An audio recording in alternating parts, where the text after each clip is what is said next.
Ar-Rahmanir Rahim.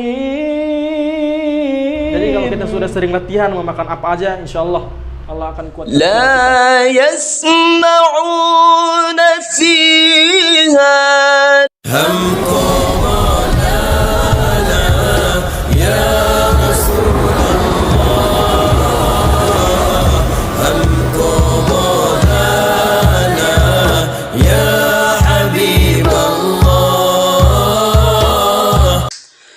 Assalamualaikum warahmatullahi wabarakatuh. Oke, selamat datang di konten kami yang membahas seputar Naghom Al-Quran. Kali ini kami kedatangan tamu spesial yang sosoknya ya sudah nggak asing lagi di mata masyarakat, yang sudah mengharumkan nama Indonesia di kancah internasional. Nah, di antara sekian banyak prestasi beliau, pada tahun 2019 beliau menjuarai MTQ internasional di Turki. Nah, bahkan pada tahun 2012 pun beliau telah menjuarai MTQ di Singapura, yaitu cabang tilawah anak-anak. Nah, langsung aja nih kita ngobrol bersama narasumber kita. Assalamualaikum Ustadz. Waalaikumsalam. Kabarnya gimana Ustadz? Akhir-akhir ini kesibukannya apa aja biasanya? Ya, kesibukan saya ya kuliah aja sih, sama ngisi-ngisi acara haflah ke berbagai tempat di Jabodetabek. Masya Allah. Alhamdulillah berkah Al-Quran. Alhamdulillah. Ustadz, kami ini mau nanya-nanya sedikit tentang pembahasan Naghom Al-Quran, khususnya tentang makom jiharkah. Kira-kira bisa gambaran umumnya seperti apa? Bisa dijelaskan sedikit rinciannya? Ya, kalau makom jiharkah itu memang makom yang akhir-akhir ini sering dibawakan oleh para qori, para imam-imam, karena ya alhamdulillah makom jiharkah itu salah satu makom populer, banyak dibawakan oleh qori-qori. Juga ada makom nahawan juga yang sering dibawakan oleh qori-qori. Nah, tapi jiharkah ini mempunyai karakter yang memang sedih gitu. Jiharkah ini cocok dibawakan dalam ayat yang berkaitan dengan kesedihan, tentang hari-hari akhir, terus tentang pemohon ampun kepada Allah, dan ya pokoknya hal-hal yang sedih-sedih lah gitu. Itu cocoknya lagu jiharkah. Dan lagu jiharkah ini dipopulerkan oleh qori-qori Mesir, yang dulunya qori-qori Mesir itu berdakwah dengan Al-Quran itu ke berbagai negara. Ada di situ, ada dikenal dengan Syekh Abdul Basit, Syekh Mustafa Ismail, terus menjadikan mereka itu sebagai qori yang mendunia, mendakwahkan Al-Quran, terutama untuk lagu jiharkah ini. Bolehkah kami untuk minta izin Ustadz untuk mempraktikkan langsung contoh makom jiharkah ini? Kalau umumnya di dalam MTQ itu ada 3 tangga nada yang dibawakan oleh para qori yang ada di Indonesia khususnya itu. Yang pertama itu jiharkah awal makom, itu nada pertamanya gitu. Contohnya seperti ini. Inna lil muttaqina mafazan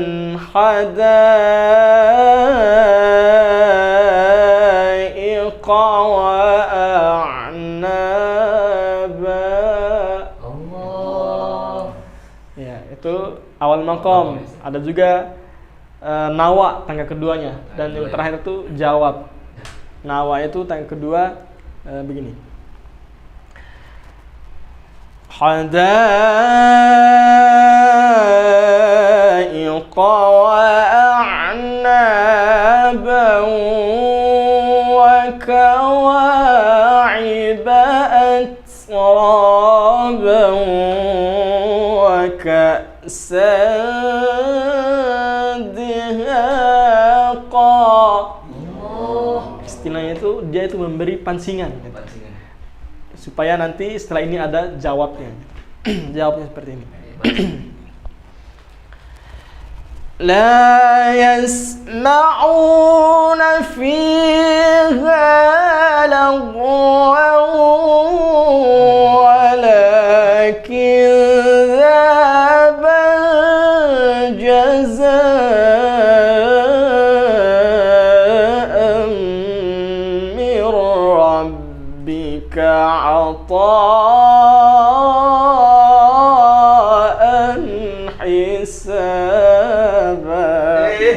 Allah. Itu tinggal kita menambah variasi-variasinya. Karena sekarang juga banyak versi-versi baru yang dibawakan oleh para qurra Indonesia itu. Mungkin itu saja. Iya, itu ketiga tangga nada lagu Jiharka. Ya, saya ingin juga mengetes teman-teman nih. Waduh. Karena di PT IKI itu setahu saya banyak kori-kori yang kuliah di sana dan juga banyak para dewan hakim nasional, internasional yang jadi dosen di sana. Pasti ada kelas khusus Nagom Al-Quran di sana itu.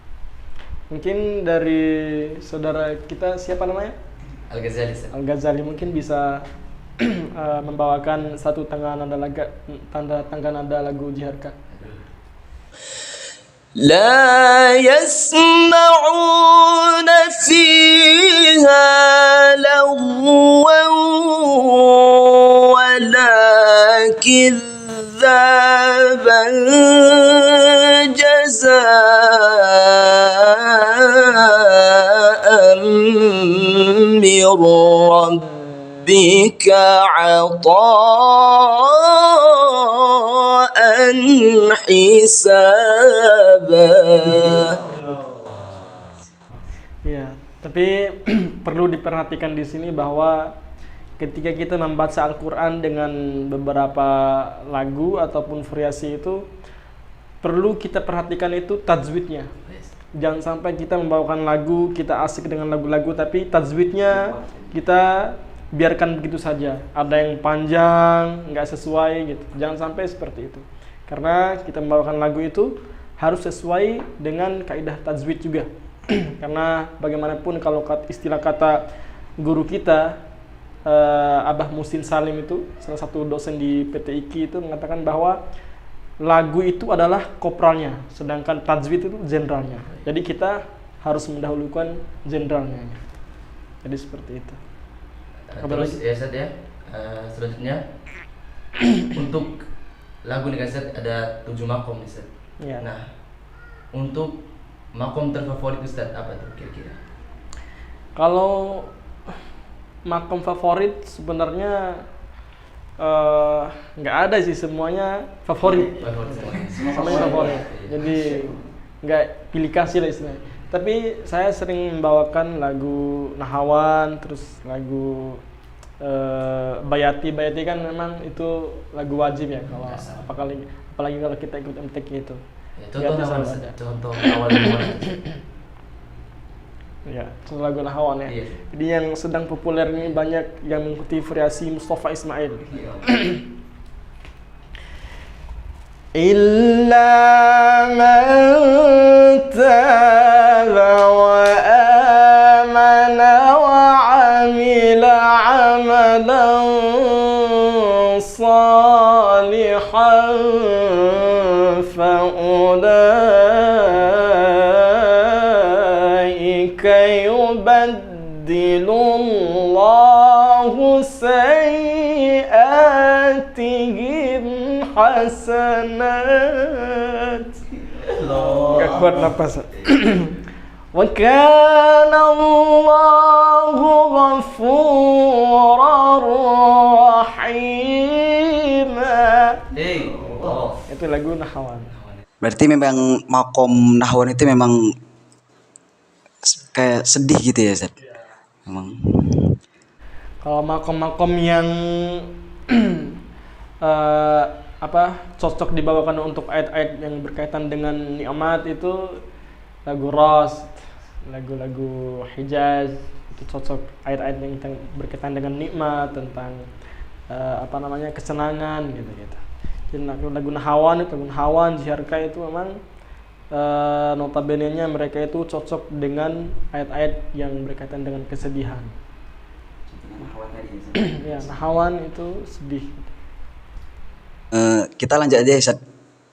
Ini saya ingin bertanya-tanya lagi sama Ustadz karena saya juga dari kecil juga udah mengidolakan Ustadz lah gitu. Ya semuanya ya. Masya Allah, karena dari awal Ustadz juga ikut MTQ saya juga di situ sudah apa namanya kayak sering mendengar lagu-lagu Ustadz, makom-makom Ustadz. Nah, juga sering mengikuti lagu-lagu Ustadz kalau apa namanya kalau ada acara-acara. Masya Allah, amin, amin, amin ya Rabb, amin ya Rabb. Oke, langsung saja Ustadz. Kapan sih Ustadz menurut Ustadz ini kapan menurut Ustadz waktu favorit atau waktu terbaik Ustadz itu untuk bertilawah Al-Quran tuh Ustadz? Melatih suara. Iya, melatih suara gitu Ustadz. Ya kalau dulu-dulu pas awal saya belajar itu, orang tua saya, khususnya ayah saya itu sering menekankan saya itu untuk latihan pagi malam terus, karena jadwal untuk pergi belajar ke rumah guru itu sore. Jadi saya latihan di rumah pagi atau enggak malam. Jadi kata para guru-guru, waktu terbaik untuk menjaga suara atau meningkatkan suara untuk bertilawah itu ba'da subuh. Kalau kita memang betul-betul ingin meningkatkan suara itu, kita ambil waktunya itu ba'da subuh, karena waktu subuh itu karena kita kan setelah tidur sholat itu kan suara agak berat. Nah, dari beratnya itulah kita berlatih supaya kita terbiasa. Jadi suara kita pas pagi-pagi itu biar fresh, biar tinggi gitu. Berbeda kalau kita latihan di waktu siang atau sore atau malam, itu kan kita sudah melakukan aktivitas gitu. Jadi suara terasa lelah, apalagi kalau sering ngobrol-ngobrol itu kan memerlukan suara. Jadi itu pengaruh terhadap latihan kita, kuatnya suara kita. Jadi waktu terbaik itu adalah subuh. Tapi karena sekarang saya mungkin udah jarang latihan karena banyak kesibukan juga, karena ngisi acara kan malam-malam. Jadi iya, kadang waktu pagi itu digunakan untuk tidur, karena ya sebagai ganti yang begadang tadi malam itu gitu. Ya, kalau kita nggak istirahat itu susah. Kayak kita harus bisa manajemen waktu lah, bisa mengisi waktu untuk istirahat juga. Kayak sedikit gini Ustadz, karena pernah dengar gitu Ustadz, apakah kalau misalnya kita makan makanan yang berminyak atau minum es itu, apakah memengaruhi suara kita juga gitu Ustadz, dalam bertilawah? Iya, bisa juga. Tapi tergantung orangnya sih. Tergantung juga seberapa sering mereka latihan. Kalau kita sudah sering latihan, kita mau makan apa aja, kita sudah terbiasa gitu. Suara kita nggak serak. Kebal ya? Ya, kebal lah itu. Istilah permanen lah. Kecuali kalau memang kita lagi kecapean, misalnya udah ngaji nih tiga kali latihan keluarin suara, terus kan capek suara kita. Jadi itu pengaruh juga. Jadi kalau berkaitan dengan makanan itu 50-50 ya, kadang berpengaruh, kadang juga tidak gitu. Tapi ada sebagian kori-kori, bukan sebagian, malah sebagian besar. Sebagian besar para kori itu merokok. Nah, itu Merokok. Apakah Ustadz juga merokok? Alhamdulillah saya enggak. Karena dari ayah, dari kakek saya itu enggak ada yang merokok. Dari keturunan ayah itu enggak ada yang merokok. Jadi kita diusahakan untuk jangan mendekati rokok lah. Tapi alhamdulillah walaupun saya merasa bahwa teman-teman juga mengatakan rokok itu bisa memperbagus suara. Nah, itu dia. Justru saya itu sebaliknya. Sebaliknya ya? Rokok itu bisa membuat suara kita itu serak dan batu-batu dan segala macam. Jadi tergantung orangnya, dan juga tergantung seberapa sering kita latihan. Jadi kalau kita sudah sering latihan memakan apa aja, insya Allah akan kuatkan suara kita. Tapi kalau untuk awal-awal teman-teman mau belajar, usahakan jangan mendekati makanan yang dingin, terus yang pedas, yang berminyak. Kalau pas awal-awal mau latihan jadi qori gitu. Tapi kalau udah lama, mulai dari anak-anak gitu, udah terbiasa mengaturkan ayat suci Al-Quran dengan tilawah, insya Allah pada masa sekarang pun kalau mau makan apa aja, mau makan berminyak, es, suara kita tetap terjaga gitu. Jadi seperti itu. Untuk buat motivasi kita juga gitu, apa sih pengalaman yang berkesan gitu saat Ustadz mengikuti MTQ gitu? Momen yang paling berkesan itu seperti apa? Momen yang paling berkesan itu khususnya pribadi saya ya, ketika kita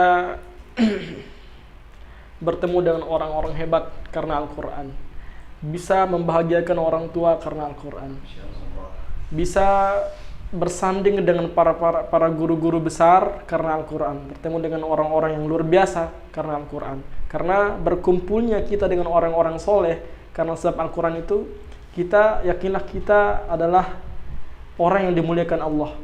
Misalnya kalau kita di acara itu, yang lain ada yang ngisi ceramah, ada yang ngisi sambutan dan sebagainya, dan kita diposisikan sebagai orang membaca Al-Quran. Jadi kita sebagai perantaranya Allah gitu. Berbeda kalau orang ngisi acara lain gitu, kita sebagai perantaranya Allah untuk menyampaikan wahyu Allah gitu. Itu pengalaman paling berkesan. Kalau salah satu momen yang paling berkesan buat saya itu ketika saya menjuarai MTQ internasional di Turki. Itu bertemu dengan Presiden Erdogan, presiden terbaik yang dikagumi oleh umat Islam seluruh dunia. Ya. Beliau kalau mendengar bacaan Al-Quran, beliau nunduk sambil menetes air mata gitu. Ketika saya jalan di depan beliau itu, beliau itu nunduk gitu. Berbeda dengan pemimpin-pemimpin yang lain. Kalau ada orang Al-Quran yang membaca Al-Quran di belakang beliau, pasti beliau itu langsung menghadap ke orang yang membaca Al-Quran gitu. Adab dari Presiden Turki. Dan dia alhamdulillah mengatakan kepada saya, Masya Allah, ajib ya sahabat. Beliau istilahnya itu memuji kebesaran Allah atas anugerah yang Allah berikan kepada saya. Gitu. Jadi istilahnya beliau mengucapkan selamat, motivasi kepada saya gitu untuk terus membaca Al-Quran, dan saya mengatakan alhamdulillah, ini merupakan sebuah karunia Allah Subhanahu wa taala. Dan beliau langsung memeluk saya, insyaallah. Dan iya, di waktu yang sama pas setelah itu saya langsung menelpon orang tua saya langsung sedih, sujud syukur. Gitu. Karena ketika saya tampil di MTQ internasional di Turki sampai saya juara 1, saya membayangkan wajah kedua orang tua, bagaimana proses mereka, kerja keras mereka sampai mendidik saya menjadi qori terbaik. Itu adalah hasil kerja keras dari orang tua gitu. Tidak akan pernah saya menjadi seperti ini tanpa dari dorongan doa orang tua. Itu yang paling penting. Dan alhamdulillah saya kemarin udah 2 hari saya pulang umroh, pergi bersama orang tua, pergi bersama mertua, pergi bersama istri. Ya. Semoga kita juga bisa menyusul. Amin. Berkah Al-Quran. Berkahnya Al-Quran itu jadi. Iya, karena Rasulullah itu mengatakan Innallah yarfa' bihadzal kitab aqwaman.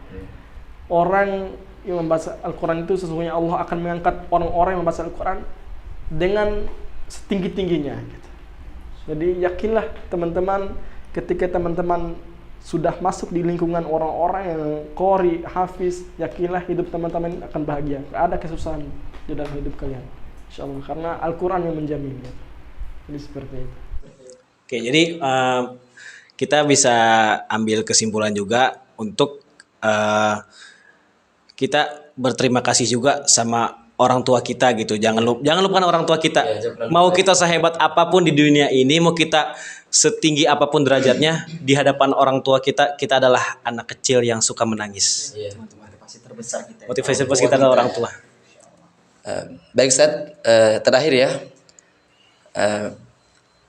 Saya pernah baca di komentar ya di sosial media Ustaz, bahwa Ustaz pernah membawakan lagu irama Jiharka, tetapi dengan murotal ya, bersama Ustaz Abdul Somad ya. Di sana saya membaca komen orang-orang di sana, banyak yang bilang, Masya Allah sedih sekali mengingat orang tua, mengingat kampung ya. Nah, di kesempatan kali ini kita ingin mendengar langsung tuh irama Jiharka dalam bentuk murotal ya, penasaran ya.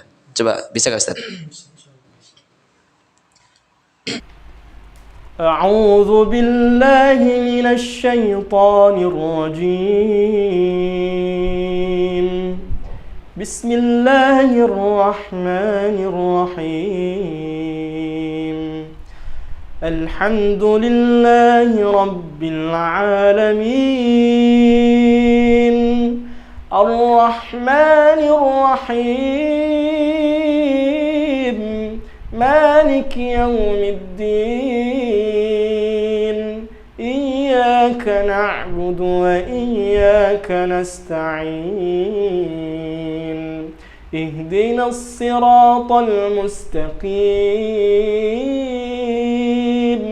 صراط الذين أنعمت عليهم غير المغضوب عليهم ولا الضالين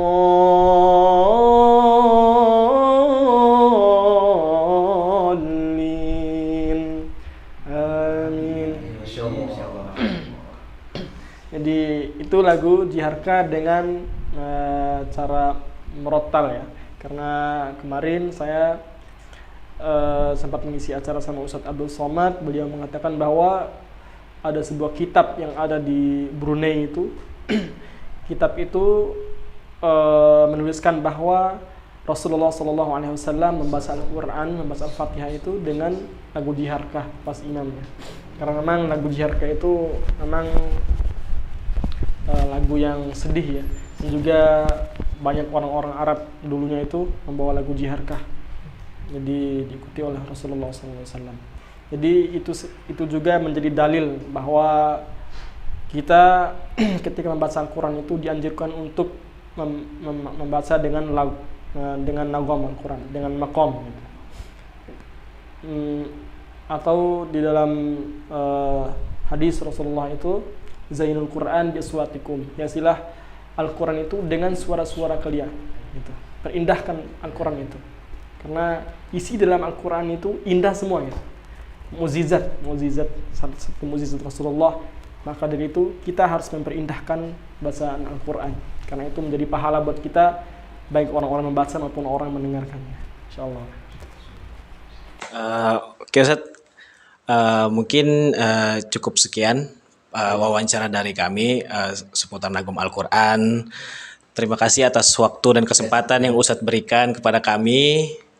Insya Allah apapun segala perbincangan yang telah kita lakukan pada waktu ini menjadi amal jariah untuk kita semua dan khususnya untuk kami para pejuang Al-Quran yang ingin memperdalam tentang ilmu tilawah Al-Quran. Insya Allah teman-teman, ya mungkin itu yang telah udah kita sajikan kepada kalian semua. Insya Allah kita bisa mengambil apa yang kita butuhkan untuk khususnya untuk memperdalam ilmu Al-Quran ya. Oke. Terima kasih atas waktunya. Wassalamualaikum warahmatullahi wabarakatuh.